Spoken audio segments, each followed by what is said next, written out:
When it comes to film franchises, the Jurassic films seem to divide opinion more than many, especially when it comes to the Jurassic Park sequels. And with Jurassic World Dominion now released, we have our 2 trilogies complete, so let's rank them from worst to best, starting with number 6.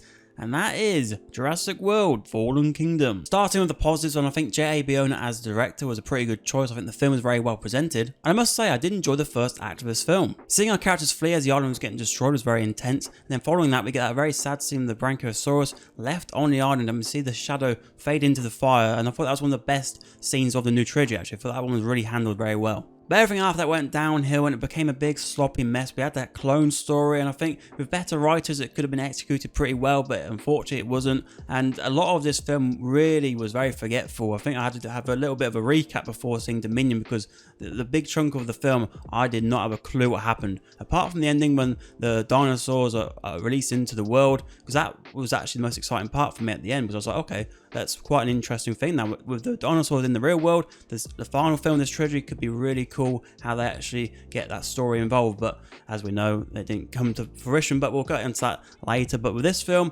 yeah, it was really forgetful, and definitely for me the worst out of the Jurassic films. And at number 5 we have Jurassic World Dominion. The big appeal to me for this film was seeing how dinosaurs and humans could coexist, and I really was hoping that this film would really focus in on that, but unfortunately it was a bit of a slog. And a major contributor towards this is that we have 2 big storylines going alongside each other at the same time. We have Owen and Claire trying to rescue Maisie, and we also have, on the other hand, we have Dr. Grant and Dr. Sattler trying to uncover all the mysteries of Biosyn. And each of the stories do have their moment. Like we have the Malta chase scene, I thought that was pretty entertaining. And then with Alan and Ellie interacting, that really is a bit of the bite of the nostalgia bug there. But the film just had too many characters, and it just took too long to get all our main players in the same location. Because once that happened, that was the best part of the film for me, but it was all a little bit too little, too late. Alright, into number 4, and this might be where it starts getting a bit controversial. We have The Lost World Jurassic Park. When I think of The Lost World, 2 scenes come to mind, one being when the T-Rex roars out towards the skyscrapers, and the other one being when Eddie gets ripped apart while our heroes are dangling off the cliff. The film is directed by Steven Spielberg, and you can tell that quality is still there, so I do respect the film for that, and the scenes I mentioned, they were done really well. And I do miss how brutal these films can be, because I think some of the later Jurassic World films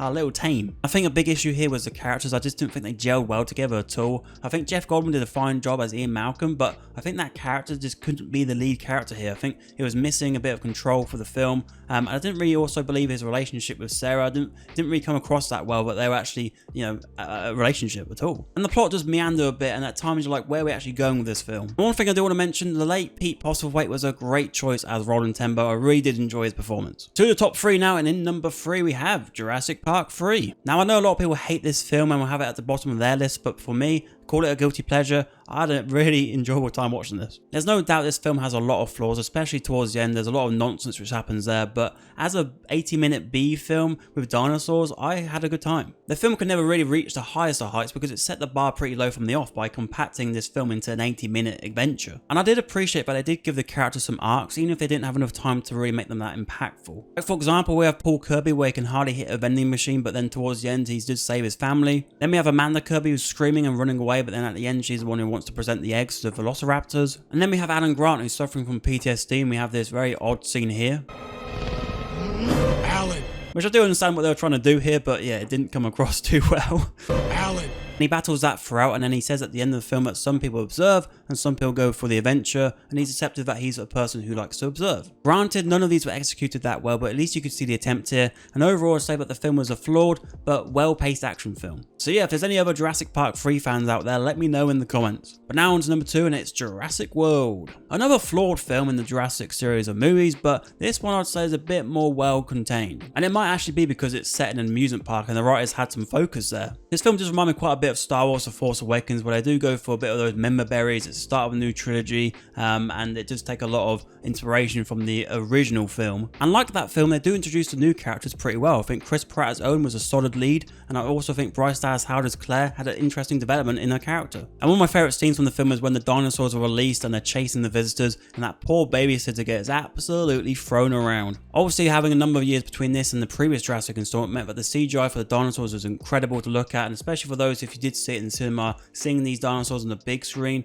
it's probably something you won't forget. But then we do have scenes like with raptors running alongside motorbikes, and we have that kid who's a really annoying and creepy kid. So there are issues with this film as well, and that's not the only ones. But so it's again a flawed Jurassic film, but this one I feel like is the most enjoyable and one which I'd happily rewatch a lot more than the others. Which brings us to the most obvious number one of all time, and that is Jurassic Park. There's no denying it, this film is an absolute classic from Steven Spielberg. What a lot of the films we've talked about before have done is take bits and bobs from this movie, but not execute everything, whereas this film has got green ticks all down the board. The escalation of this film is brilliantly done. We have the late great Richard Attenborough as John Hammond saying, "Welcome to Jurassic Park," and we see the unbelievable visuals of the dinosaurs, and it really is awe-inspiring to look at. And there's so many standout scenes in this film, whether that be the first appearance of the T-Rex or the horror-inspired Velociraptor scene. And I can't talk about Jurassic Park without mentioning John Williams and the fantastic music he composed for this film. It's some of my favourite, I think. I really think he hit the nail on the head for this one